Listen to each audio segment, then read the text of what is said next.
Oh my gosh. Well, I just love that though, because that really that, I when I meet folks that have traveled and children that have had to make it work, especially military kids, they seem to be the most well adjusted just because they've had to pull themselves up from the bootstraps and think, I got to do this. I don't have a choice. I could just wig out and be weird, but enjoy the different cultures and things. That to me that's a gift, Linda. That's wonderful. How long were you in school in that part of the country? Just a half a year. It was a long half a year. Yeah. But it was great.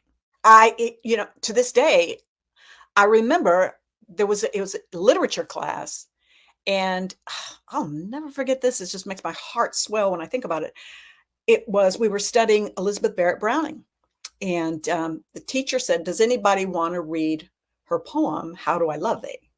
Oh, yeah. No. And I hadn't spoken up at all. I mean, I was just kind of like this, I'll try my very level best to disappear.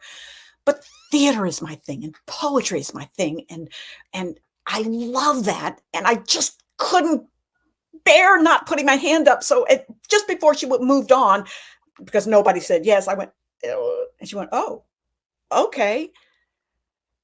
And I read the poem with my heart. I know, and I must have read "How Do I Love Thee." I don't know. It must have been. But I just remember she came back to me afterwards and she said, "I want you to be on our poetry competition team," or something like that. So it's just, it's that those little tiny moments, things happen, and I guess that one taught me just be brave anyway. You're going to be terrified to do it, but do it anyway. I love that. Dr. Susan Jeffers is the one that said it. Let me give her credit. She wrote the book called Feel the Fear and Do It Anyway. And I think that kind of changed things around for me. It made me think, you know what, maybe I have more abilities than I think I do. Well, then it taught you to be brave, have courage, and someone saw something special inside of you.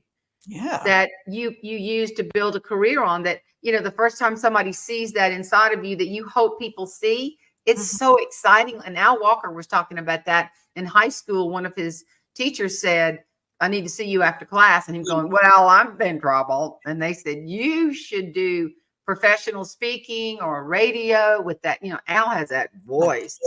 And it's so good. And that is a spark of God planting a seed, I think. And it's up to us to germinate it. Well, here's the thing I'm going to ask you, and I bet you do this. Don't you speak at events all around the world and you see other speakers, young new speakers, and you look at them and go, "What? They are fabulous. I don't know if they know how fabulous they are." And you will take the time to go up to them and say, "You have something really special."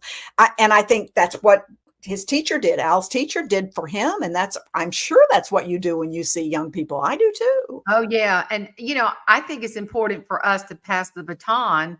And when we see someone really who has incredible abilities, we just want to talk to them, get to know them. What are you doing with that? I've done that with books. You've written books, right? Mm-hmm. How many books do you have, Linda? I have one book and I have one audio program. The audio program is the one that did the best. Sold close to 200,000 copies. So that's the one that I know. It's but it's gone now because it did its thing, and now it's gone. And it's kind of, I remember Joe Calloway once did that whole speech on Let It Go. Oh, Lord, I remember. I was there. Oh yeah, I was too. And he was right on the money, because there's certain things you just don't want to let go of, but you think it did what it was supposed to do, and now it's time to let it go. Gosh, that's wonderful. Is there anything else in you? Do you have another book in you anywhere? I keep thinking I do, and then I keep thinking, nah, I don't. I want to go to the beach, and I want to go walking with my doggies. Yeah, my publisher called me and said, "We want you to write another book." I said, "I guess you do." I mean, I'm thinking, is it still there? Because I worked it off,